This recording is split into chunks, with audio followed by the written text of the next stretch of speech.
All right, so just to recap from where we left off last week, we talked about, Wednesday. We talked about fraud risk assessment, and we went through a little exercise where we tried to identify or look at those risk factors that might suggest that someone is more or less capable of committing fraud, but really it was to highlight red flags, right? Because you're not going to be able to look at someone and say that person's a fraudster, right? It's not that easy. If it was that easy, then auditors would be better at detecting it. And also there's this level of uncomfortableness, right? That you would actually approach someone or call someone out as a fraudster without really having evidence to support that. So it's really to kind of get you to think about those red flags. And this is what you'll see a lot if you go into forensic auditing. These are the types of exercises and things that forensic auditors engage in.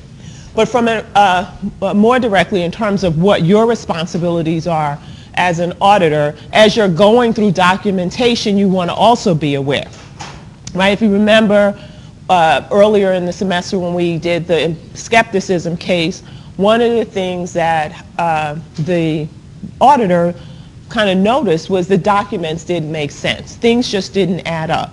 And so as you're going through evidence, you want to be aware of exceptions. So you want to look for things like missing documents, right? They're required to keep their documents. So if a document is missing, you don't want to just accept that, oh, maybe it got lost or it got stuck behind the file cabinet or something like that.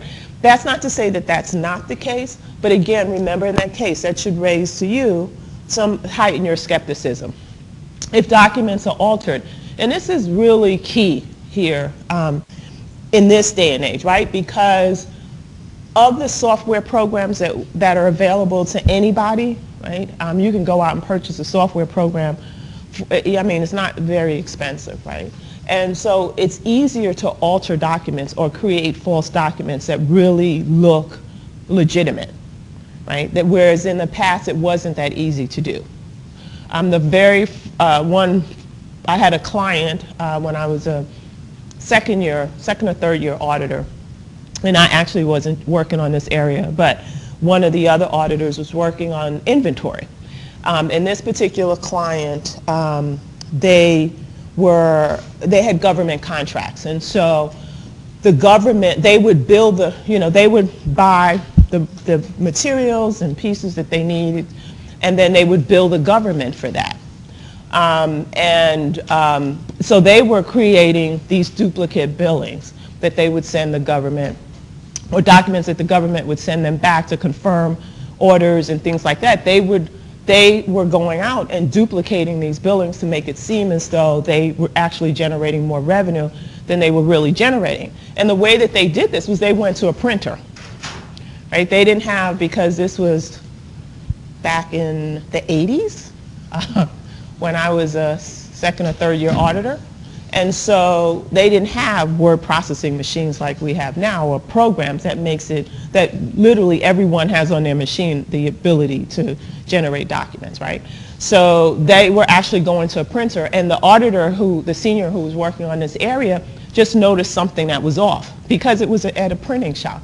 And it wasn't obviously a very good printing shop, and so he noticed that something didn't make sense. And so based on that, he extended his test and pulled more documents, and then did some additional testing, and the client confessed right away. The person who was doing it confessed right away that they were doing it. The reason that they were doing it because it was an IPO, and we were hired as the auditors for the IPO, and they were trying to boost their revenue because they wanted to be able to command a larger IPO price.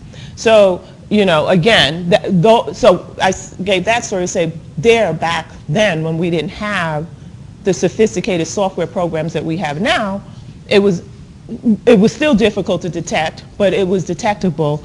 And here's the kind of things you have to look for now in this environment, which makes it a lot more difficult. So you want to be very aware of that. Photocopy documents, again, photocopies are machines are so good. You don't know if you're looking at an actual document, a copy of the document, or the real document itself. So some of these things are very hard, but you just want to make sure you're aware of it. Just things like old outstanding checks. As you're going through the bank reconciliation, which we'll talk about when we talk about the audit of cash, checks should really clear, right, in a timely manner. Yes? Mm-hmm. Yeah, we're talking about not exceptions, but what you should be aware of as you're going through fraud, as you're looking at going through evidence as indicators that there might be fraudulent activity. So it's not just your fraud. Remember, your risk assessment with respect to fraud doesn't stop, right? It's not like I did this in the planning phase, I've assessed fraud, so now I'm done, right? You've made an assessment, so as you're going through, if you see red flags, as you're gathering evidence, you want to keep that in the back of your mind, is that, okay, is this a fraudulent, this is an exception. What does this exception mean? Could it mean that there's some, activities going on that are not, that shouldn't be? So your risk assessment is done in the planning phase. But as you're going through the audit, you're always, again, that's the skepticism, right? Being aware of any kind of exceptions or issues that might suggest that there's fraudulent activity. Okay. Talked about duplicate payments, really big area where, if people are, and this would be misappropriation of assets, if an employee is engaged in stealing from the company, you'll see it being conducted through making duplicate payments. And a lot of this, a lot of these red flags or these areas that you're going to be focused on are going to come through as a result of the client's internal control environment, right? So if, for example, you determine in your planning phase that internal controls are not very effective, you're going to be looking out for these types of things anyway. You're going to expand your testing to address this. So these are just some examples. Increased pass-through receivables, inventory shortages. Inventory shortages is an example of when you do the inventory count.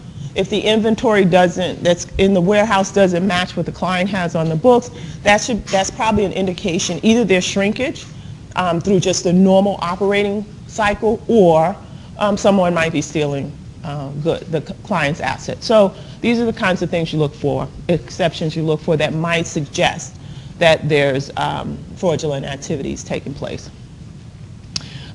With respect to the required risk assessment, one of the things that the standards kind of talk about is just presume that revenue recognition is a fraud risk, right? So presume that if fraud is going to occur, right, especially management fraud, that management is going to try to recognize revenue in advance of when they should be recognizing it, right? So that the revenue recognition is problematic. So assume, and in fact, the research shows that most times when companies are committing fraud, it's in the revenue area is one of the major areas where fraud is going to be committed.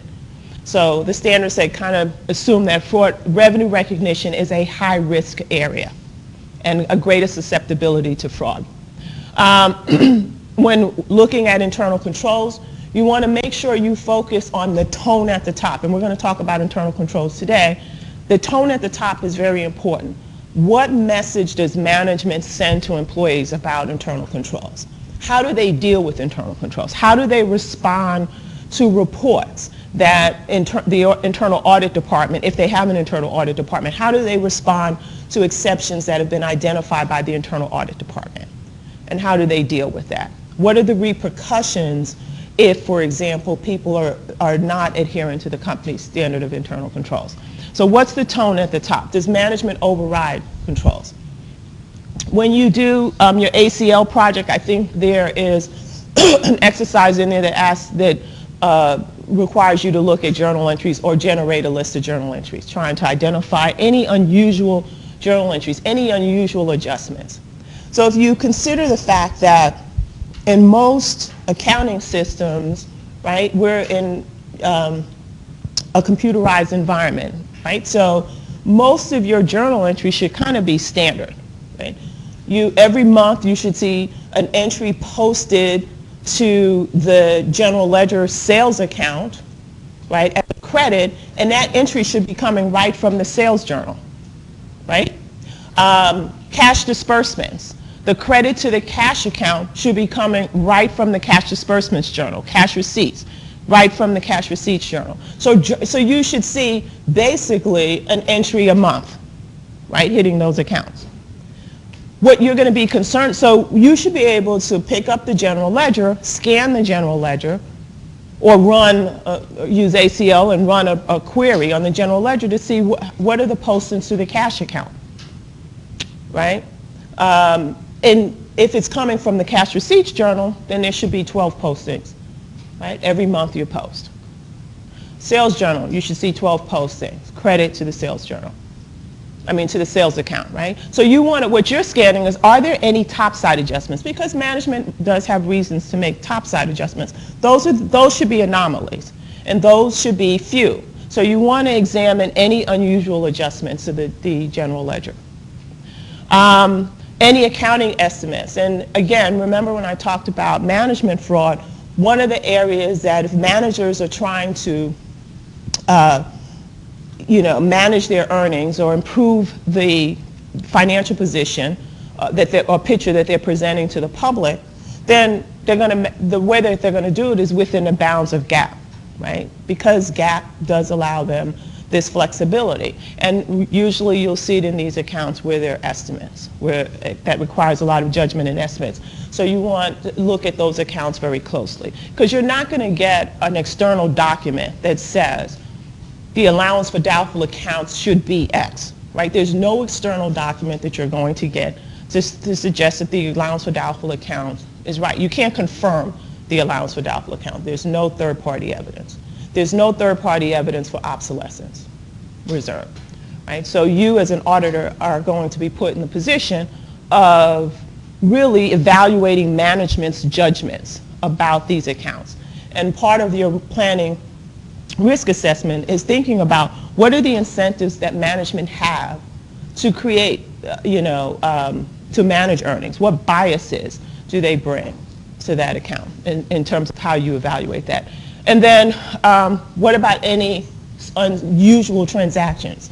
Any related party transactions? What's the business rationale for those transactions? So transactions that are outside of the company's normal operating, procedures that, why are they involved in those transactions? So you want to think of those things. So in essence, what you're doing is identifying what the significant risks are. So again, if you think about the planning process, think about the information that you're collecting in the planning process. This is helping you to identify these risk areas, to be better informed about these risk areas, to be able to identify anomalies. So that is why the planning process is so significantly important. The standards say that the auditors have to respond to the risk of fraud. They have to respond to risk. Just the same way with the audit risk model, what's the auditor's response to their assessment based on the audit risk model? How do they respond? Right. They based on the audit risk model, right? They're going to set audit risk at moderate or low. So they're going to say, auditors say, I'm only willing to accept moderate risk. I'm willing to accept a moderate risk that I will issue an incorrect opinion, right? That's what audit risk is. That's the risk that the auditor issues an incorrect opinion. How do they respond to that? So how do they achieve moderate risk? What do they do? That's the response. What do they have to do so that they achieve moderate risk? How do they go about achieving that?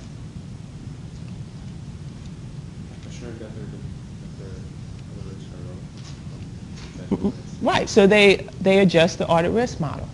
That's their response. Remember this, nature, timing, and extent of your audit procedures is your response to your risk assessment. So if you want to keep risk low, right, if you want your audit risk to be low, then you're going to change the nature of the tests you perform, the extent of the tests that you perform, and the timing. So if you want to keep your audit risk low and your client has ineffective internal controls, what would your response be? Increase the time of searching through the documents. Right, so you would change your timing. So for one thing, you might not look at internal controls at interim, right? You might not rely on, you probably won't rely on internal controls. So if you don't rely on internal controls, that means that you're going to have to do more substantive testing, right? You're going to have to look at a lot more transactions, a lot more documents, right? So you've increased the extent of the testing that you're doing and the nature of the testing. So instead of saying we're going to rely on internal controls, we'll do test of controls, and then we'll do some substantive testing, you're going to shift to doing nothing but substantive testing because you can't rely on the internal controls. So the auditor's response to their risk assessment is the nature, the timing, and extent of audit procedures they perform.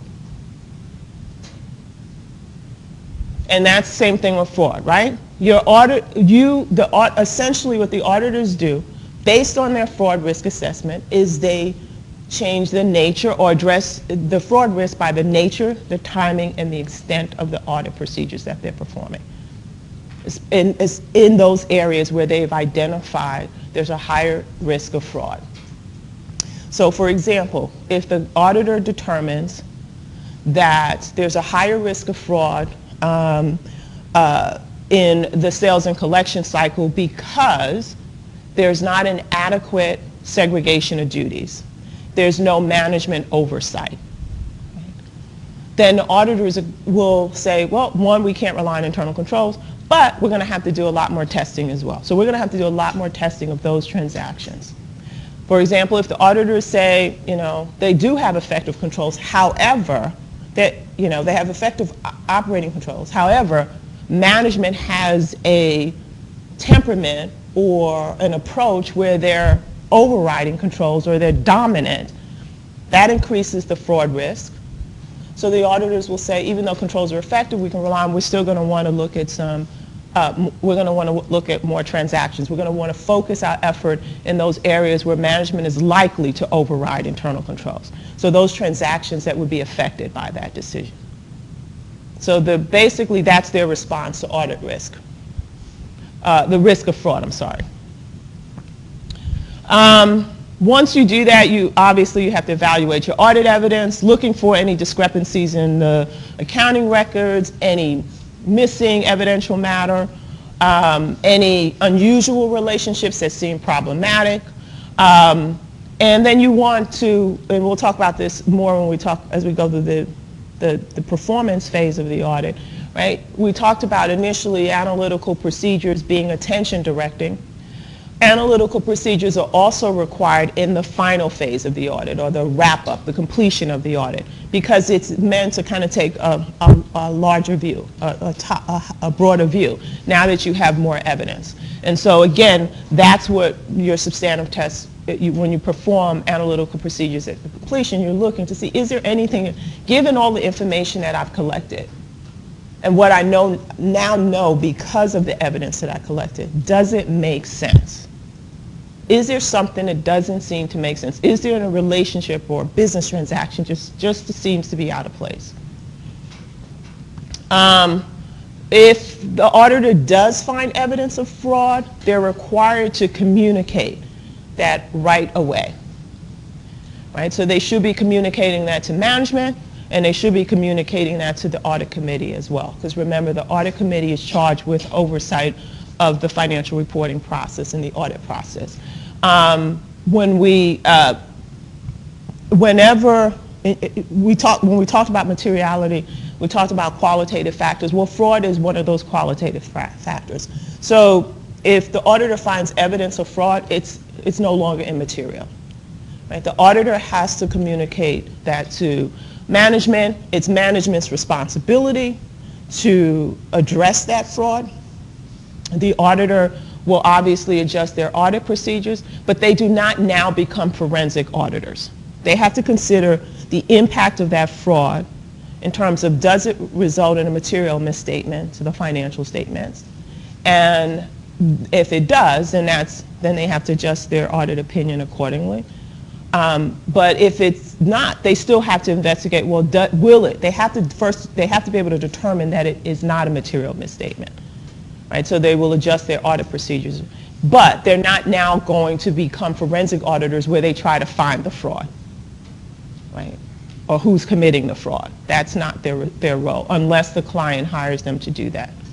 A fraud audit is separate and distinct from the financial statement audit, even if it's uncovered during the course of the financial statement audit. Same thing here, you have to document it, documentation. How what discussion took place with the engagement personnel. Recall the skepticism case. The auditor, the audit senior automatically contacted the partner to let them know.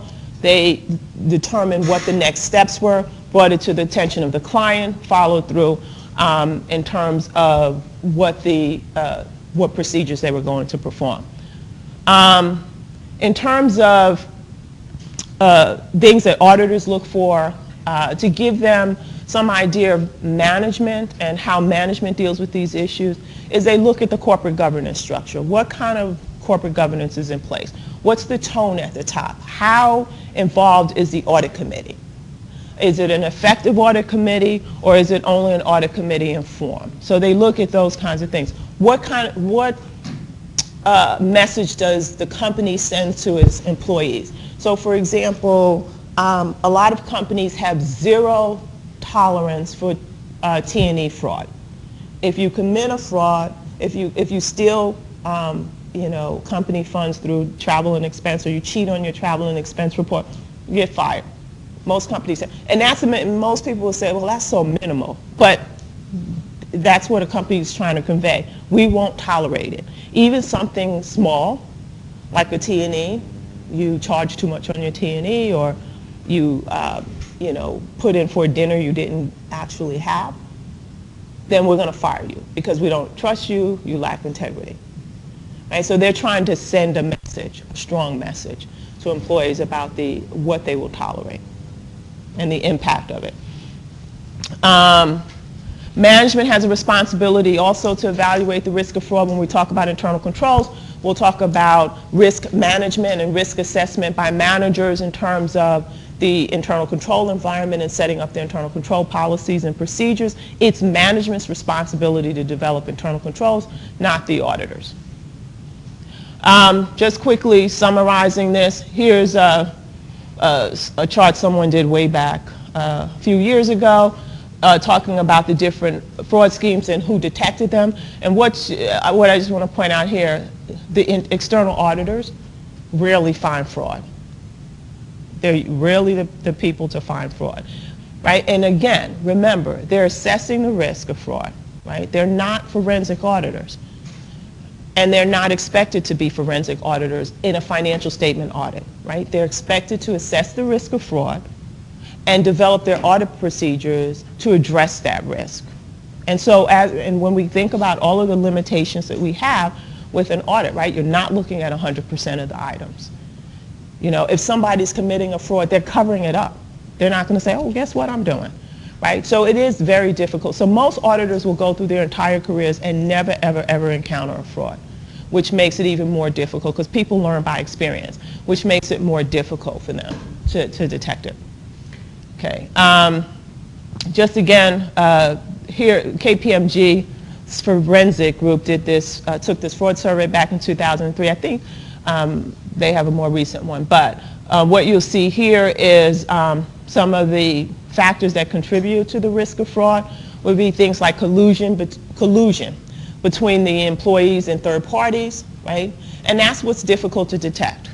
So for example, companies will try to instill policies to mitigate this risk. So for example, for purchasing, a company might require that the purchasing agent be rotated on a quarterly basis or an annual basis so that they're not dealing with the same vendors over and over again. They would require that there be more than one bid, that there be competitive bidding. So they try to mitigate that. Salespeople, their job is to go out and establish relationships with customers, right? And so it can become easy for them to collude with their customers on things. So there has to be real good oversight, such as, maybe this vice president of sales accompanies the salesperson on calls, or that they have another person reviewing sales orders, looking at that, for example, or they could have detective type procedures in place where they examine that every sales person's sales order history, their order history, or their over on a quarterly basis, looking to determine whether or not there are a lot of returns coming in, right, for any particular customers associated with that salesperson.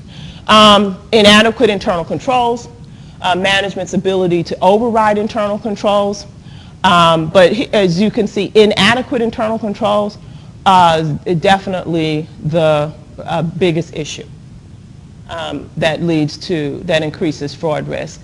And then to a lesser extent, a lack of control over management by directors, or ineffective or non-existent compliance plans. But you'll see, and as I said, we're going to talk about controls today, but controls are a significant reason for increasing risk. So in summary, auditors have to trust but verify. We saw that when we talked about professional skepticism. You have to be skeptical. You have to evaluate. You can't have tunnel vision. So the point of doing planning and having an engagement team planning meeting and talking is to keep in mind what's going on. You have to audit your client and evaluate that evidence in the context of the information that you gather during the planning phase. So you can't just say, okay, I'm moving off to this area, and then everything else is everything. That happened already, now I'm over here. Right? You have to evaluate in the context of the information. So you're always updating your risk assessment. Okay, any questions before we move off fraud risk? Any questions about the fraud triangle? So you want to make sure two things, a couple of things, take away from here. You have to understand the difference between employee fraud and management fraud. What we mean by misappropriation of assets versus fraudulent financial reporting. You have to understand how would management be able to perpetrate fraudulent financial reporting? What gives rise to that? What is it about accounting standards that would allow management that would give management the opportunity to do that? So you want to definitely understand the components of the fraud triangle and what each of those components represent. So understanding what factors give rise to, say, for example, opportunity, right? One thing, for example, is ineffective internal controls. If you have ineffective internal controls, that provides a feeding ground for fraud. Not to say fraud will happen, but it creates this opportunity for someone to commit fraudulent activities and it not be detected. Right. Another thing is autonomy. I'm sorry? Right, there's autonomy, lack of oversight, right? That again gives rise. So understand the components of the fraud risk triangle and what factors give rise to that. Understand when we talk about misappropriation of assets, what gives rise to that. Yes, Jimmy? I think the third part was attitude. Yeah, attitude, rationalization, opportunity, right, and motivation or incentives. Right. Okay. Probably the most difficult, fraud is, and the takeaway, the fraud is difficult to detect, right, because no one's going to tell you they're committing fraud. Right, so this is where you have to be very vigilant and very skeptical and aware. So you're looking, and the challenge too is you're going through an audit. It's easy for me to say that, and as we're sitting here in a class and we're talking about it. But when you're on an audit is dynamic. There are like 500 things happening in any one day, right? And you have information coming at you from every direction. So your attention is diverted easily. So that's why it's always important for the audit team to kind of keep in touch and everyone to share. So most times you're all sitting in the same room anyway, but it's important to have conversations about what's going on or what you're working on or exceptions and things that just don't seem to make sense, right? So, because you could have information that your team member doesn't have that impacts his or her area. That might cause them to look at their area or evaluate that evidence slightly differently. Right. Any questions? Okay, let's talk about internal controls then.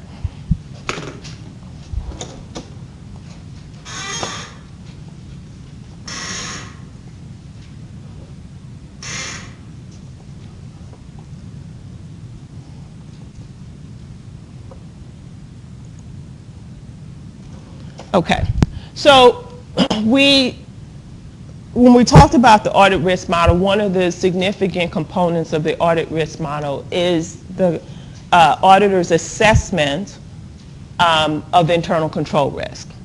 And that assessment that they're making is based on their assessment of the client's internal control environment and whether or not the client has adequate or effective internal controls in place to prevent or detect a material misstatement on a timely basis.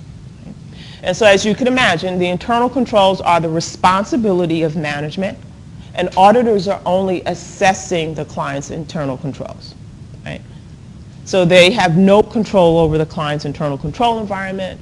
They're merely auditing it and making an assessment about those internal controls. It's important to the audit process, right? Because depending on the auditor's assessment of internal control risk, that's going to impact the amount, the nature, the timing, and the extent of the work that they're going to perform in terms of evidence collection.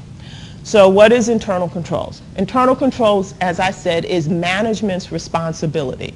And it's put in place, right, is policies and procedures put in place to prevent or detect a material misstatement on a timely basis. Right? Management wants, so for example, management wants to ensure that there's checks and balances. So they'll have controls that says that they'll create segregation of duties, that they will not put any one person in the position of being able to perpetrate and conceal a fraudulent activity.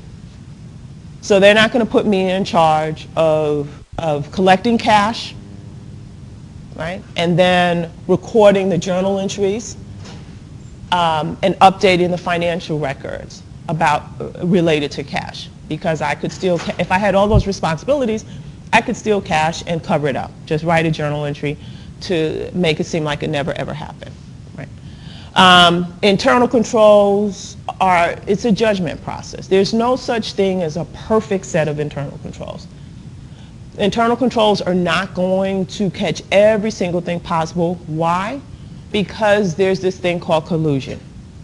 If employees decide to collude, they're basically overriding the controls and you won't detect it necessarily, at least not timely. So there's not this perfect set of internal controls that will prevent anything from ever happening, because there's always the possibility of collusion. Which is why when I talked about the message that management sends, the tone at the top, right? What management is willing to do or how they deal with violations of company policy can send a strong message and a way to deter that type of behavior. It's the responsibility of management and the board of directors, and the key objectives of internal controls is to safeguard assets, right? Ensure that financial statement reliability, right? Because auditors have to be able to rely on the information that is being generated, which is why they test internal controls or why they make an assessment of the effectiveness of internal control. From an internal perspective, for management's purposes, it promotes operational efficiency and also encourages employees to comply with management's directives. Right? So everybody's on the same page. You don't want your one department doing something different. You want a standardized set of internal controls to ensure that everyone in the company is on the same page. Management, as I said, has a responsibility for establishing internal controls. And again, the best that you're going to do, as I said, there's no perfect system. So it's a reasonable, right? You can't provide absolute assurance, but you want a system in place that provides reasonable assurance. As I said, because of collusion, this is why you can't honestly say that you can provide absolute assurance. Also, as a result of Sarbanes-Oxley, because prior to Sarbanes-Oxley, auditors did not have to look at report on internal controls. Right? It was the audit firm or audit team's judgment whether or not they were going to evaluate internal controls. After all of the auditing and accounting failures, Sarbanes-Oxley said, oh no, you need to go back to evaluating internal controls. Evaluating and testing internal controls, and in fact, we're going to make sure you do that because you're going to be required to report on it. Management is also going to be required to report on internal controls. So management has to provide a report on internal controls, and then the auditor also provides a report on internal controls. And basically, management is saying we take responsibility for designing, designing controls that are effective. Management also has to, back up a minute. One of the other things is because of the accounting failures, you had a lot of, or you had some people saying, well, we didn't know, right? We just didn't get down to that level. We relied on, the internal audit director to ensure that controls were operating effectively. What Sarbanes-Oxley essentially did was no, you have responsibility. It created accountability. And so I think that tells you the importance of internal controls and how regulators viewed the importance of internal controls. So it again, not only made management responsible in terms of and accountable, but also auditors. When we talk about audit reports, we'll talk about this in more detail, but the auditors can issue an integrated report, which includes the report on financial statements and the report on internal controls, or they can issue two separate reports, one on the financial statements and one on internal controls. But in any event, they have to report on internal controls. The auditors have to obtain SAS 109 and the PCOB. Standard number 2 requires the auditors to obtain an understanding of internal controls for every audit. Now, all that's saying is that you have to consider internal controls in your audit approach. Now, and you'll see it's a significant part of it's a significant component of the audit risk model. You as an auditor can decide, for whatever reason, we're not going to rely on internal controls. But you have to document that. You have to show that you've at least assessed control risk. And based on your assessment, you're either going to rely on internal controls or you're not. And that has to be documented. You still have to report on internal controls. Remember, as I pointed out, control risk is a significant part of the audit risk model. So the higher the control risk, right, the lower detection risk the auditor is willing to accept, meaning that they're going to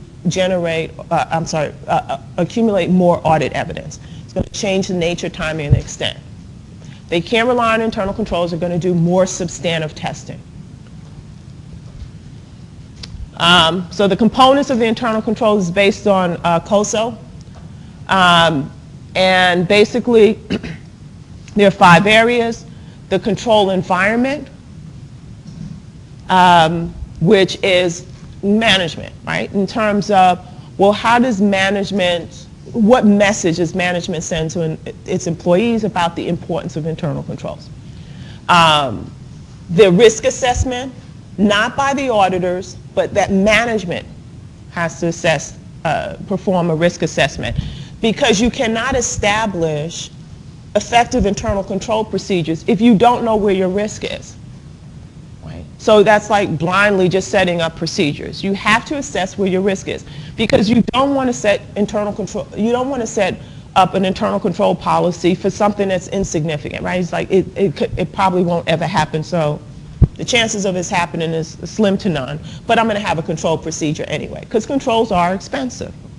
right? You have to have people, right? To have a separation of duties, you have to have a certain level of employees to be able to achieve that. So management should put their effort toward where they have the greatest risk.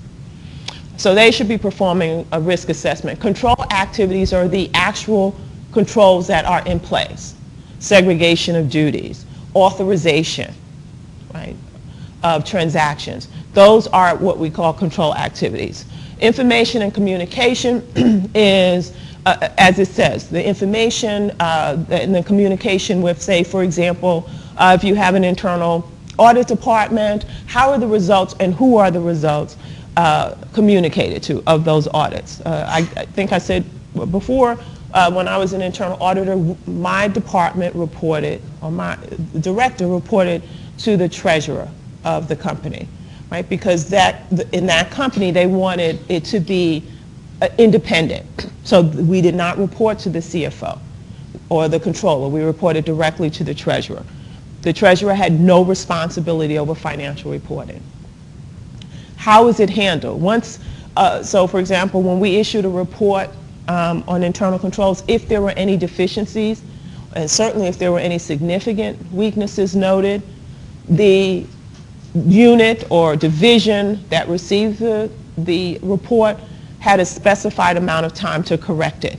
If it was a significant enough weakness or deficiency, a material weakness I should say, they had to have, before we actually left the division, they had to have come up with a plan to address it. Right? That was a part of the report that we issued. So again, that's what we mean by what are the communications and information that are generated. And monitoring is how are your controls monitored. Most companies will have an internal audit department who's responsible for doing audits of internal controls. And they'll most times report to the audit committee. They should report to the audit committee. So there's oversight. The monitoring is the oversight of the process, because an auditor is going to look to see what is management doing, right? You don't want to find out as management that you have internal control issues when the auditors come in and tell you that. And that's a red flag for the auditors as well, that if management's not monitoring internal controls. So I've already talked about this. I won't go into a lot of detail, but again, as I said, it deals with management, ethical values, tone at the top type of things. What's management's operating style? Do you have a situation where management is dominant and they tend to override controls? So again, that gives you some idea. Also, are the people who are performing the work competent? Risk assessment, as I pointed out, is that management has to be able to identify where their risk is. Right? They need to know that. So they have to go through this process on a periodic basis. One of the things that came out that resulted from Sarbanes-Oxley, because Sarbanes-Oxley with Rule 404 required companies, as I said, management to issue a report on internal controls and auditors as well. One of the things that was happening in the early years is that companies had to really take a step back, because as a result, it generated a lot of revenue for accounting firms, but the companies really had not reevaluated their internal controls. They had not gone through this risk assessment process. So, and it was really bad because there were a lot of companies who had upgraded to enterprise risk systems, right? Enterprise like SAP or Oracle, where they had these, systems that were a lot more sophisticated than some of their old legacy systems, and so they were capable of doing a lot more. And it fundamentally changed the way they did things in terms of information collection and generation of documents. So, or capturing, accumulating transactions that they engaged in, but they hadn't adjusted their internal controls to deal with those things. Right? So they were still operating on using internal controls, or they still had internal control activities in place that were really aligned with their legacy systems, but didn't address new internal control issues or operational risks that arise because they had switched to these more powerful systems. And so you saw a lot of activity where clients had to kind of go back, companies were going back to really get a better handle. They had no idea about some of the exposures that they had because they never thought about internal controls in that way. As I said, control activities are actually the controls, policies and procedures that the company put in place. There are 5 areas of control activities. One being separation of duties, segregation of duties. You'll see that term a lot, where you should not have, one person should not be put in a position where they can both perpetrate and conceal fraudulent activity. So this is huge. You'll see auditors, and when we talk about the revenue cycle and expenditure cycle, we'll get more into the evaluation of internal controls related to those cycles and see more about what we mean and what kinds of duties should be segregated. There should be a proper authorization of transactions and activities.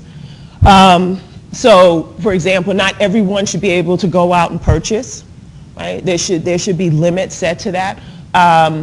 You know, the CFO, for example, shouldn't be able to commit the company to buying another company. You would want to see something like that being done at the board level, right? A clerk shouldn't be able to go out and spend $500,000 on a piece of machinery. You want to see that there are checks and balances there. A salesperson shouldn't be authorized to write off a customer.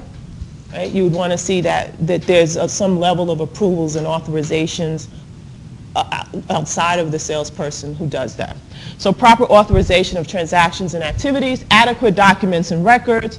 Obviously, so let's take, for example, we talked about if we're talking about the occurrence assertion, one of the things that we said is that we want to know that sales that are recorded in the sales journal actually occurred, that they happened. One thing we would look at is the shipping documents. So you want to know, are there shipping documents to support the information that's recorded in the books and records?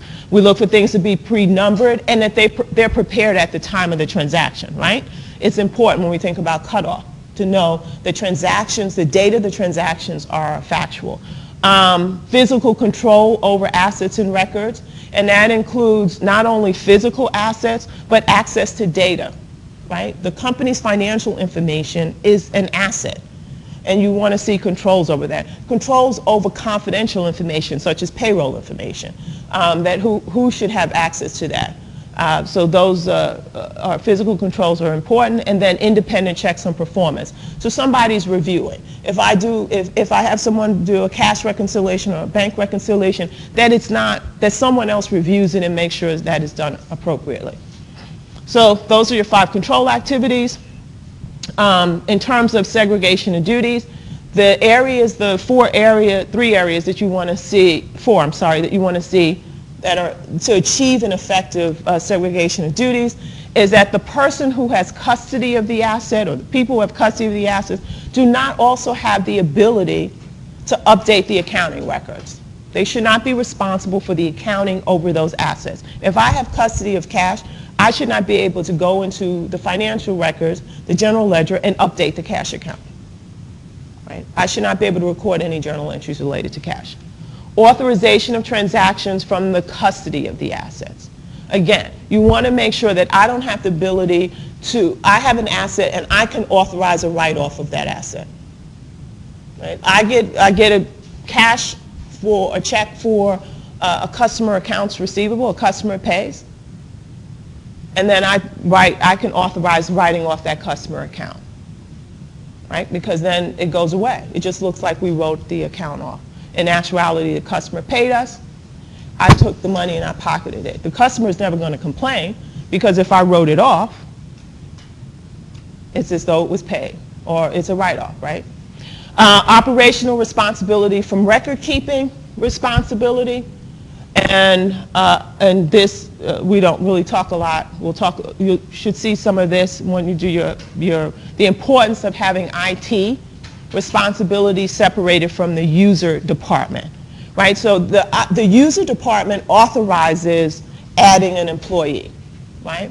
And they'll say to the IT department, we just added Jimmy, he's our new accounting person. So we need Jimmy to have access to the financial accounts, right? Because that's the area he's going to be working on. IT will set that person up based on the authorization from the user department. The user department should not have the ability to go in and add a person. Okay. So those are the 4 areas. We'll come back to this. We'll keep recycling to this area as we actually go through some examples when we talk about revenue and expenditures cycle. I already talked about information and communication, so I'm not going to go into it. But accounting information system, so you want to make sure that the system properly initiates, records, and processes transactions. Monitoring, as I said, deals with monitoring the activities on an ongoing basis. So that's what we talk about when we're talking about internal controls. 5 components to internal controls. Right? And what we're going to focus on going forward is going to be the control activities. And so when the auditor considers the 5 components of internal controls, the COSO framework, which is the established framework, but the auditor is testing, when the auditor is testing controls, they're testing the control activities. So if we kind of look at the phases of the audit, the first, with respect to internal controls, the first phase, the auditor is obtaining an understanding in phase 1 of the internal control, the design, and the operation. So think about the planning phase. Right? What the auditor is doing during the planning phase is they're talking to the client, they're getting information about the internal control environment. Then in phase 2, the auditor has to assess control risk. So they'll do some walkthroughs. They'll make sure, they'll test to see, okay, is it operating the way that the client designed it or described it, right? So they're looking at that, and then, right, they assess the control risk. In phase 3, if they determine that they can rely on internal controls, right, they perform these tests. They're going to select a sample of transactions and audit the controls around those transactions. And then in phase 4, they determine, okay, given my understanding of the controls and my reliance on internal controls, this is the nature of an extent of substantive testing that will be performed. Right? So again, to kind of recap, the auditors will document their understanding of internal controls. They're going to gather information about the design of the internal controls, and based on that evidence that they gather, and information that they gather, they're going to design their audit approach. As I pointed out, when you're gaining an understanding of internal controls, you're observing what we normally call walkthroughs. You first, if it's an existing client, for one thing, you're going to kind of look at last year's work papers and get an understanding of how controls work. You're going to update that understanding through inquiries with management, looking at documents and records. So you can't just assume that it worked that way last year, so it must work that way this year.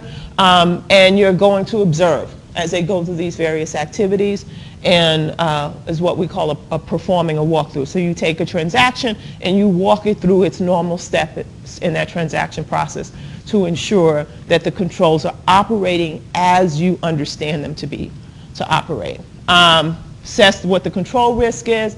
Again, that's going to be, you'll see common terminology or documents used would be things like a control matrix, right? Where, so in a control matrix, usually you'll have an area. So let's say you're looking at the sales and collection cycle, and you're looking, so in the sales and collection cycle, the auditor would identify all of the steps in the sales and collection cycle: customer order, customer approval, credit approval, shipping, billing, collection. Identify those areas in the sales and collection cycle, identify those the steps and that the control steps in that cycle and who's performing those control steps, and look at identify if there are any gaps in controls in that cycle, or are there any for example, looking at segregation of duties. Is there anything that would suggest that there is not a proper segregation of duties? We already talked about why we assess control risk, because an auditor has to determine whether or not they can rely on internal controls, which impacts the nature, timing, and extent of audit work that they would do. I talked about the control matrix. We're not going to do this, but one key way that auditors are documenting their understanding of internal controls is through flowcharts, as well as narratives and questionnaires. So I used to have my class do flowcharts. I promise you we won't do that. But a flowchart is a visual way of being able to kind of, as I said, taking that control matrix, for example, and identifying the particular area that you're looking at, and just seeing how those documents are flowing through the system to determine. It's a good way to identify, one, are there any potential segregation of duties issues? Are there any situations where controls are lacking or absent? Other things would be questionnaires, and if you look in your textbook, in the appendices, I think in the appendices to this chapter on control risk, you'll see an example of an IC questionnaire, internal control questionnaire, and that's pretty standard across audits. You'll see the same thing when we talk about revenue and when we talk about expenditures. You'll see internal control questionnaires in the appendices there. Auditors, as I said, they're required to assess internal controls, right? Assess the effectiveness of internal controls. It is the auditor's decision whether or not they actually test internal controls. Two reasons. Internal control system is not effective, right? So if it's not effective, why test it? And if you conclude by doing your walkthrough that you can't rely on internal controls, there's no point in testing controls. They can also decide that it may take more time to test controls than it would to perform more substantive tests, right? So they might say it is more efficient for us to look at just perform the substantive test. Maybe the client's system, IT systems are not that good, maybe just going through the data collection for testing internal controls is not as efficient, so they would decide that it makes more sense to just do more substantive testing. But if it's a publicly held company, the auditor must test internal controls. So for publicly held companies, they have to test internal controls.